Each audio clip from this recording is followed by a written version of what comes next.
Olá, sou a doutora Natália e hoje irei mostrar para vocês como é feita a entrega de uma plaquinha de bruxismo. Primeiramente, provamos essa plaquinha para ver se o encaixe está perfeito, se não está machucando ou incomodando o paciente. Depois, fazemos o ajuste oclusal para ver se todos os dentes estão se tocando. Caso isso não aconteça, que foi o caso dessa paciente, fazemos o ajuste, desgastando sim a plaquinha.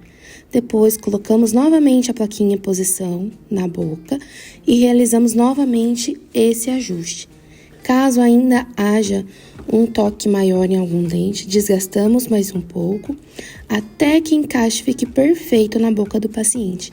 E assim podemos entregar para que os dentes do paciente estejam totalmente protegidos.